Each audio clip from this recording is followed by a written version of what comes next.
Assalamu alaikum. This is Abdulrhman, a student of King Faisal University. We are in part 2 of a series of lessons in C# using Console app. In this lesson, we are going to learn input and output statements in Console apps.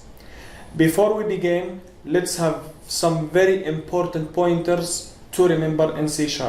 First, it is case sensitive. So variable a, b, c in uppercase is different from variable a, b, c in lowercase.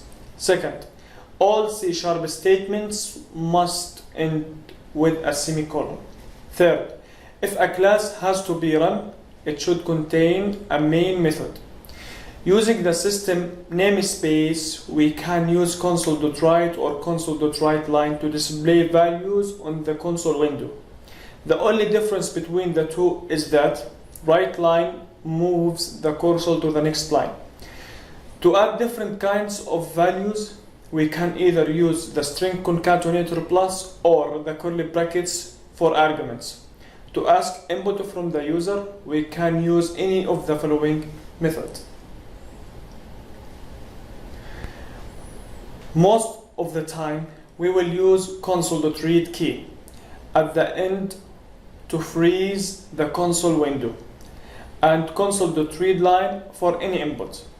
Remember that all these three input methods are accepting character and strings. So if you need a numeric value, the input must be converted to number like the one shown in the screen.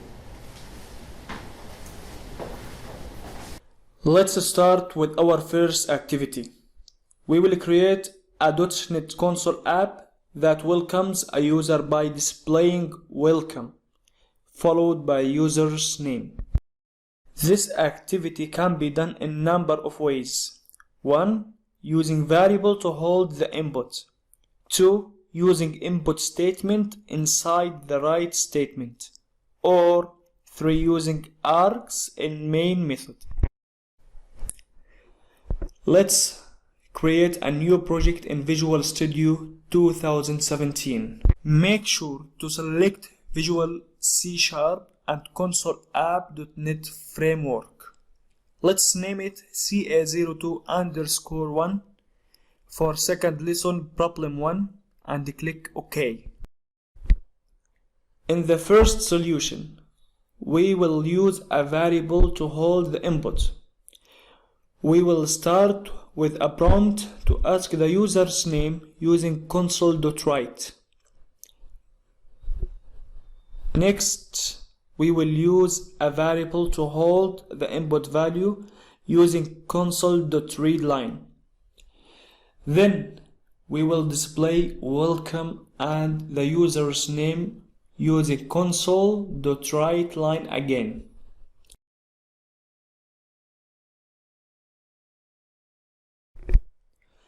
Notice that we use the plus sign to concatenate fixed string welcome and the variable name. Last, we use Console.Read key to hold the screen.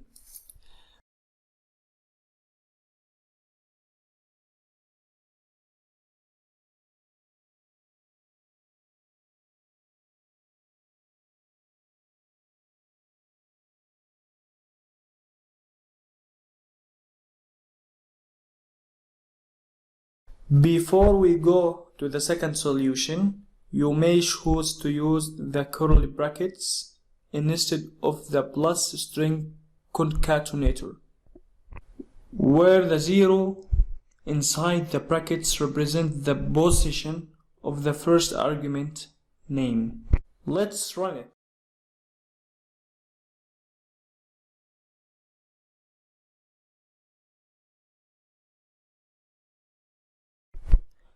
In this solution, we will place the input statement Console.ReadLine inside the Console.WriteLine statement.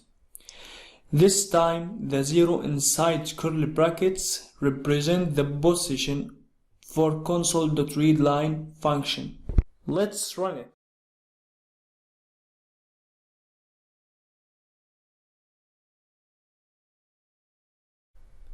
Again, the solution can be changed to use plus sign instead of curly brackets. Before we start the third solution, do you notice the arguments in the main function? Yes, the array of string args. We can use it to specify values even before we start the program. In our third solution, this is what we will use to hold the name of the user. Double-click Properties inside the project in Solution Explorer. Click the Back tab and write your first name and last name separated by space inside the command line arguments. The first string becomes argument 0 and the second string after the space becomes argument 1. Go back to program.cs by clicking it.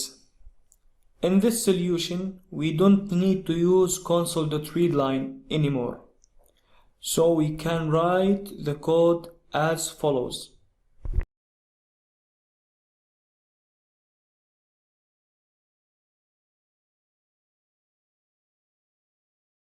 Let's run it. We can see that both Abdulrhman and Uthman were printed. Similarly, we can rewrite it using curly brackets.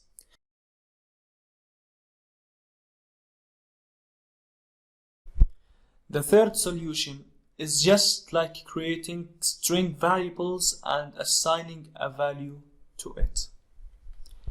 Let's run it.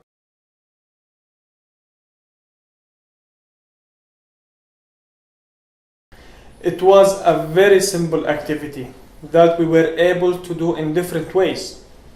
Isn't that cool? That is what I love about programming.